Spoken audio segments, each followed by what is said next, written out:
বন্ধুরা, আলোচ্য বিষয়ের প্রেক্ষাপট অনেক অনেক বড়।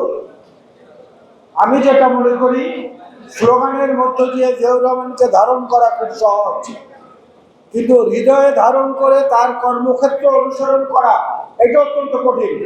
সেই কঠিন কাজটা যদি করতে না পারি, শুধু স্লোগানের মধ্য দিয়ে জিয়াউর রহমানকে ধারণ করলে এটা হবে তাৎক্ষণিক একটা প্রতিক্রিয়া, তার প্রতি যথাযথ সম্মান প্রদর্শন করা হবে না। আমরা অনেকেই জানি যে জিয়াউর রহমান সাহেব তার নিজের পছন্দের দেশাত্মবোধক একটি গানকে দলীয় সঙ্গীত হিসেবে গ্রহণ করেছিলেন।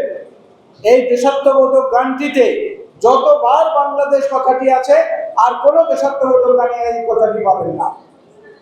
সেটা হচ্ছে, প্রথম বাংলাদেশ আমার শেষ বাংলাদেশ, জীবন বাংলাদেশ আমার মরণ বাংলাদেশ।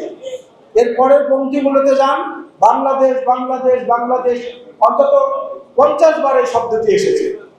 এর মধ্য থেকে ওনার হৃদয় উচ্ছ্বসিত যে দেশপ্রেম, সেটার একটা প্রমাণ পাওয়া যায়। অনেক পরিচিত সঙ্গীত ছিল, অনেক দেশাত্মবোধক গীতি ছিল, উনি কেন এটাকে গ্রহণ করলেন? আর এর পাশাপাশি যদি আরেকটি জিনিস বিশ্লেষণ করি, জাতীয় পর্যায়ে দুর্যোগ যখন এসে উপস্থিত হয়েছে, সেই সময়টাই তিনি দেশের অর্থনীতির হাল ধরেছেন, দেশের রাজনীতির হাল ধরেছেন। আমরা শুধু রাজনৈতিক প্রেক্ষাপটটাই আলোচনা করি, অর্থনৈতিক ক্ষেত্রেও জিয়াউর রহমান সাহেব যে কথাটি বারবার বলতেন, যেটা নিয়ে অনেক ভিন্ন মতের মানুষরা ব্যঙ্গ করতেন, মানি ইজ নো প্রবলেম, এই কথাটা উনি বলেছিলেন সত্যি কথা, এবং প্রমাণ করেও দেখিয়েছিলেন যে অর্থ বাংলাদেশের উন্নয়নের জন্য কোনো বিষয় না। চীনের মতো দেশ জিয়াউর রহমানের কারণে বাংলাদেশকে স্বীকৃতি দিয়েছিল। মধ্যপ্রাচ্যের দেশগুলো, সৌদি আরব সহ এরা বাংলাদেশকে স্বীকৃতি দিয়েছিল। মার্কিন যুক্তরাষ্ট্র সহ অন্যান্য দেশগুলোর সঙ্গে স্বীকৃতি এবং বন্ধুত্বমূলক সম্পর্ক আরো গভীর হয়েছিল।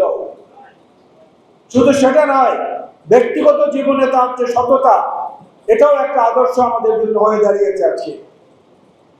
আমরা বহু মানুষকে জানি, বহু রাষ্ট্রনায়কদের, বহু মানুষদের, বহু মহামানবদের জীবনী পড়েছি। তার থেকে ইংরেজিতে একটি ডেফিনেশন আছে, একটা ডেফিনেশনে সহজেই উপনীত হয়ে যায়, he is the leader who knows the way, shows the way and goes the way. নেতা তিনি, যিনি জানেন পথ কোনটি, নিজে সেই পথে যান এবং অন্যকেও সেই পথে যাওয়ার জন্য আহ্বান করেন, পথ দেখান। জিয়াউর রহমান ছিলেন এই তিনটি গুণে গুণান্বিত একজন রাষ্ট্রনায়ক। তাকে যদি বিচার বিশ্লেষণ করতে যাই, অর্থনীতির ক্ষেত্রেও যে নতুন নতুন দিগন্ত তিনি উন্মোচন করেছিলেন, এটা আর কোনো রাষ্ট্রনায়কের আমলে, কোনো রাষ্ট্রপতির আমলে এটা পাবেন না।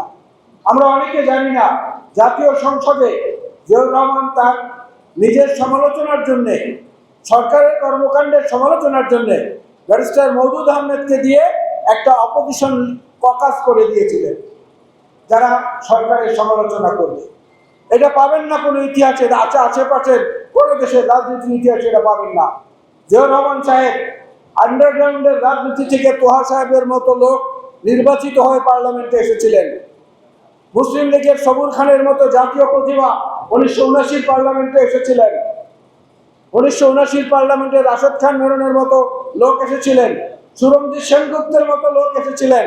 স্বাধীনতার পর থেকে আজ পর্যন্ত যদি বিশ্লেষণ করেন, এরকম the richest parliament was in 1979। এত সমৃদ্ধ সংসদ বাংলাদেশের ইতিহাসে আর কখনোই ছিল না।